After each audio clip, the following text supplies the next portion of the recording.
Hello and welcome to the History of Philosophy in China by Peter Adamson and Karen Lai, brought to you with the support of the Philosophy Department at King's College London and the LMU in Munich. Online at historyofphilosophy.net. Today's episode, Heaven Can Wait, Ritual and Religion in Confucianism. Here's what to do when someone dies. Wash and put up their hair. Cut their nails. Put plugs in the ears and rice in the mouth, and then cover it with dry shells. Label a coffin with the name of the deceased and decorate it with shrouds, like curtains. More and more ornamentation should be added as the person lies in state. This is a way to move the corpse gradually away from the living and to ward off any feelings of disgust. If the person who died is the king, there should be no fewer than 7 layers to the coffin. A lord gets 5, a minister 3. Next, call the mourners to the funeral. All the lords for a dead king, all the ministers for a lord, and so on. If the person died by execution for a crime, only his wife and children may attend. Grave goods will be offered at the burial, but not made fully ready. For instance, a lute will remain untuned, and reed baskets will still have gaps. This is to indicate that these things will not be used. After the funeral, there begins a mourning period of 3 years. Why 3 years? Well, this is the means by which one sets a limit for the utmost hurt, a proper measure for it, such that once mourning is made sufficient to achieve good form and proper order, then one stops it. During the 3 years, you will wear mourning garments, lean on a cane, live in a shack, eat gruel, and sleep on a rough mat. These are the forms used by the gentleman when he is moved by what he finds sorrowful and hurtful. Even after the 3 years are up, you should still sacrifice to your ancestors, serving the dead as if one were serving the living. We take these instructions from the 19th chapter of the Sun Tzu, which is dedicated to one of his favorite subjects, ritual. His prescriptions sound pretty demanding. You can see why Confucius' student, Zai Wu, wanted to stop mourning after just 1 year. And that's only the beginning, because the funeral rites were only one of many rituals that needed to be observed by a good Confucian. Especially at a royal court, the calendar of ritualistic events would have been full to bursting. Sacrifices to bring rain, war dances by ranks of soldiers wielding jade spears and shields made of cinnabar, drinking parties with the participants carefully seated by age, an ascent of Mount Tai, with valuable goods buried at the peak and foot of the mountain to honor heaven and earth. This last ritual was to be carried out only by the king, the son of heaven, which is why Confucius was so annoyed when mere lords started doing it. It seems then that these Confucians were a pretty religious bunch. Or perhaps not. In his detailed description of the funeral rites, Sun Tzu says essentially nothing that we could associate with religious beliefs. Nothing about souls or spirits of those who have died, or where they may have gone. Nothing about a god or gods they may have joined. Nothing about sacred revelations or insights that these rituals may give us into the universe or our place in it. One gets the impression that for Sun Tzu, the ritual is not really performed for religious reasons at all. Rather, we do it because it is traditional, and because it expresses our relationship to those who have passed away. As he puts it, we serve the dead as if they were alive, serve the absent as if they were present, and the end and beginning are unified. Certainly, Sun Tzu did not think that we perform rituals expecting guaranteed results. He says in one striking passage, "One performs the rain sacrifice and it rains. Why? I say, there is no special reason why. It is the same as when one does not perform the rain sacrifice and it rains anyway."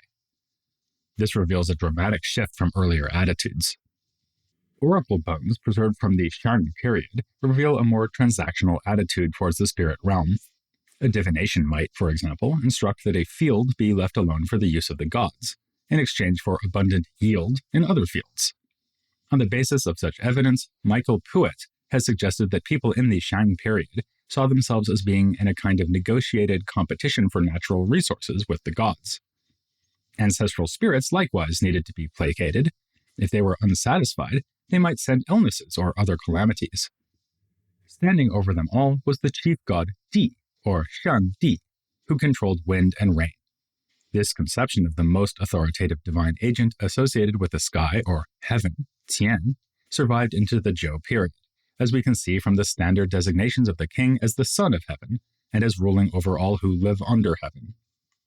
The Zhou invoked him as part of their political ideology, claiming that they had been right to depose the Shang because this earlier dynasty had lost heaven's mandate, Tianming. An inscription from the Zhou period proclaims that, "Then august heaven tirely watched over and protected us, the rulers of the Zhou, and greatly strengthened the mandate." The Zhou king was seen as a kind of representative or executor of divine rule, able to direct whatever is sent by heaven and the spirits.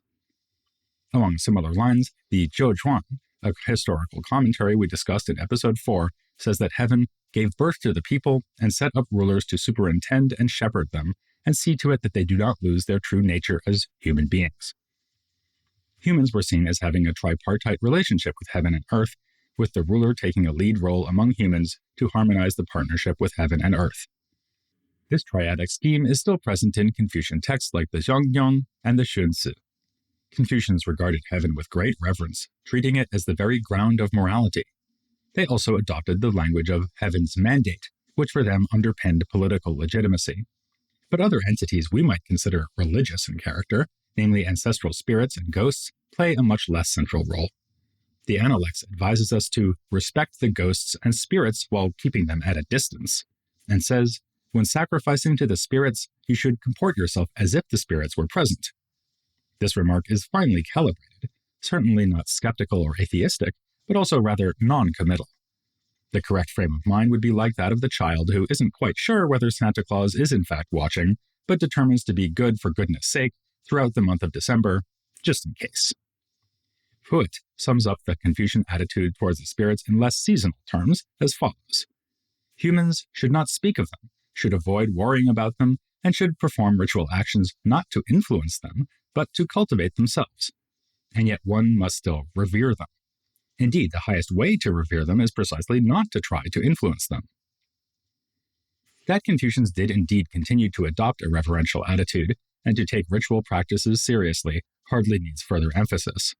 These were, of course, core philosophical commitments of the movement, and also something like a professional credo. According to Robert Eno's book, The Confucian Creation of Heaven, Confucianism, or Ruism, was not primarily a political movement, but first and foremost groups of men meeting to practice and discuss ritual ceremonies and music, immediately motivated by the ideal expectation of attaining transcendent wisdom and the practical expectation of employment as a ritual master. Eno imagines how these scholars must have seemed to their contemporaries, a group of eccentrically costumed disciples assembled at their master's house, carefully stepping through an intricately scripted and choreographed ritual under the eye of their teacher, a band of men mastering an endless variety of ancient dances. But of course, the Confucians took ritual and music with utmost seriousness. We've often spoken of how Kongzi and the other Confucians looked back to the sages and kings of the past for paradigms of good behavior and good rule. It was for this reason that they wore archaic clothing and used antiquated language. If this made them seem ridiculous to critics like Mozi, it was also the very foundation of a profound ethical teaching. And at a more pragmatic level, it could make the Confucians employable. A ruler of the Warring States' time who was convinced that political success lay in renewing the rituals of the past would have to turn to the Ru scholars to advise him on the elaborate etiquette of the complicated ceremonies in which they were so expert. In fact, Eno argues that it was most often as ceremonial experts that the Ru were able to find positions at court rather than as ministers exerting influence on government policy. This helps us to understand why the Confucians insisted on careful observation of the rituals, even in the absence of what we might call a properly religious explanation of every little detail. In fact, Kongzi admits in the Analects that he cannot explain an ancestral sacrifice. Far from thinking that it would therefore make sense to abandon it, he adds that someone who did understand it could handle the world as if it sat in the palm of his hand. Cheng-Ying Cheng has thus suggested that the Confucians were committed to divinity without theology. We find a further development of this position with Xunzi's attitude towards ritual, which we have ourselves described back in episode 15 as detached reverence. As we can see from his remark about the rain sacrifice, Xunzi encourages his readers simply to carry out rituals without expecting anything in return. This would be to blur the boundary between human and heaven, falsely suggesting that we can manipulate what is beyond our earthly sphere. He also discourages his readers from concerning themselves with omens or the supernatural. Instead, we should focus on what we can control, namely ourselves. A whole chapter of the Shunzi is devoted to heaven, which is presented as an impersonal and implacable force. Shunzi says, that which is accomplished without anyone's doing it, and which is obtained without anyone seeking it, is called the work of heaven. One lesson he draws is this: you must not complain against heaven, its way is simply thus. This may sound unnerving, but is in fact meant to give us confidence. Anyone who follows the Tao will be able to withstand whatever heaven may throw at them.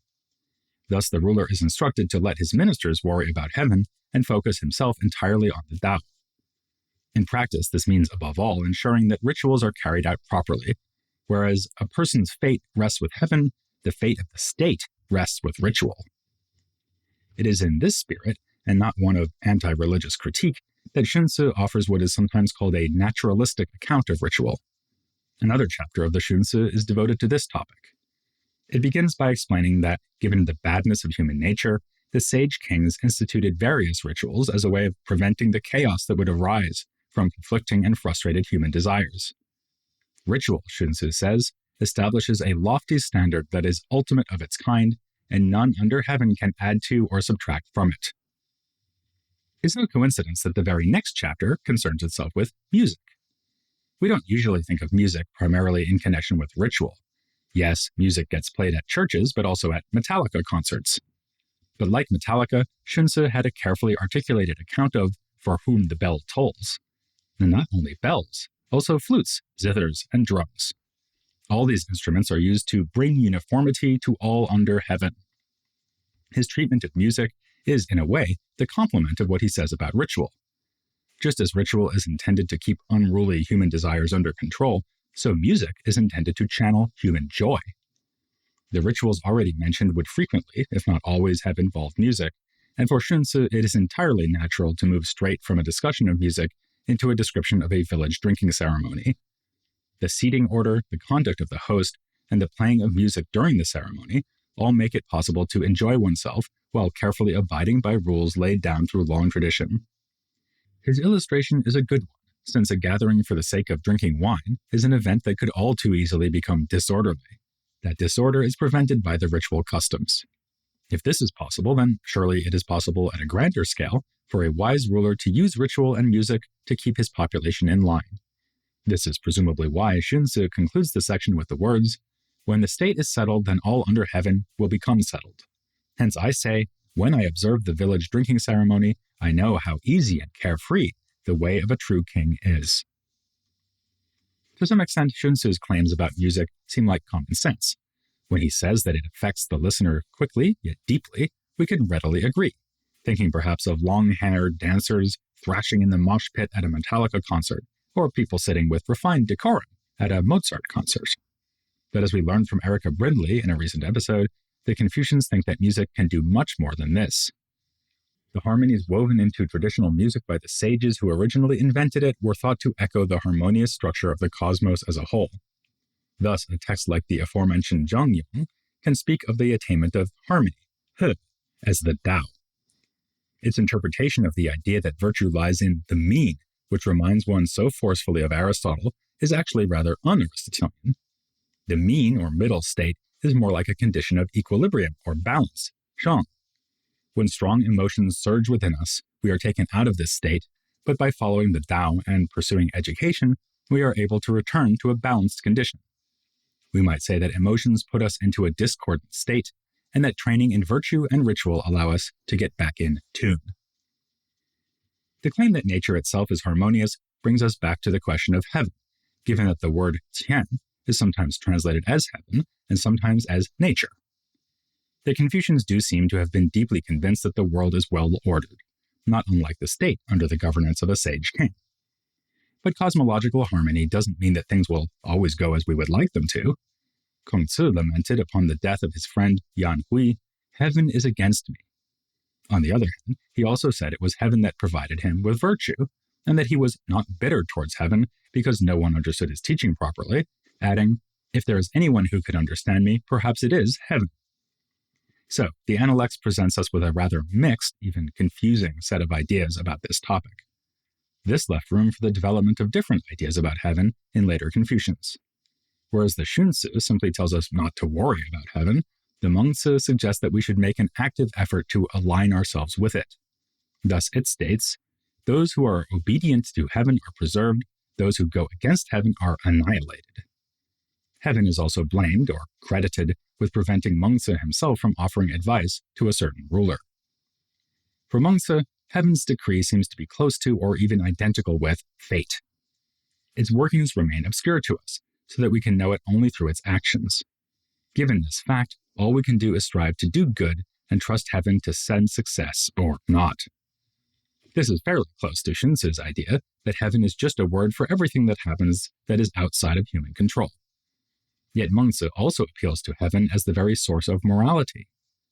These ideas are not inconsistent and, in a sense, even come to the same thing.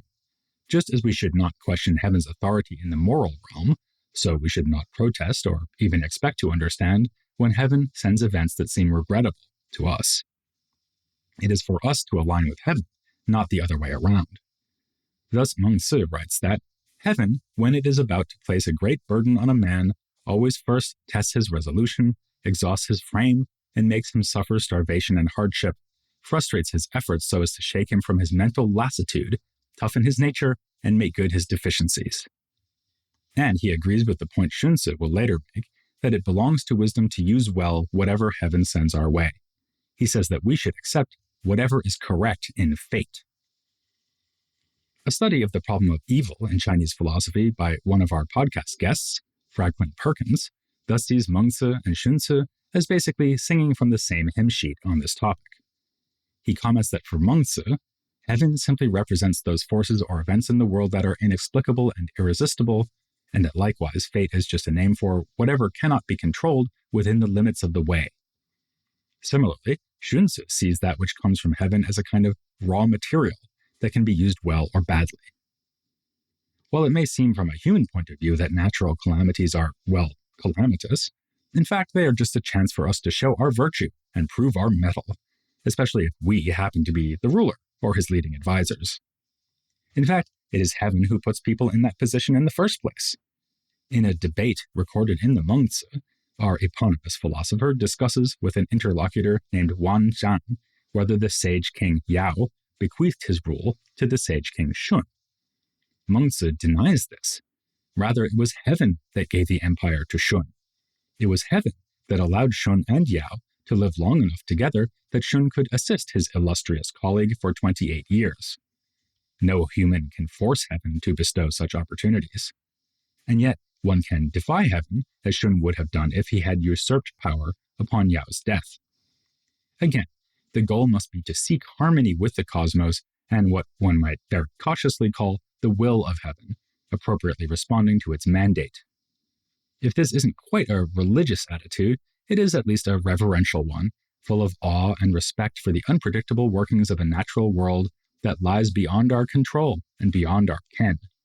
As the Zhongyong puts it, the way of heaven and earth can be captured in one phrase. Since events are never duplicated, their production is unfathomable. Producing a podcast on the history of philosophy can sometimes feel pretty unfathomable too, but fortunately we can call on some pretty formidable assistance. Not from heaven, though that certainly wouldn't hurt, but from the experts who regularly join us to share their insights on the topics we've been covering. Having seen how the Confucians thought that political life should be structured, and how political rule is grounded in the application of ritual, virtue, and even music, we're now in a good position to think about how their political theory stacks up against more modern conceptions. For this purpose, we'll be joined by Sor Hun Tan, who has argued that there is a surprisingly good fit between Confucianism and democracy. So elect to join us next time for that, here on the History of Philosophy in China.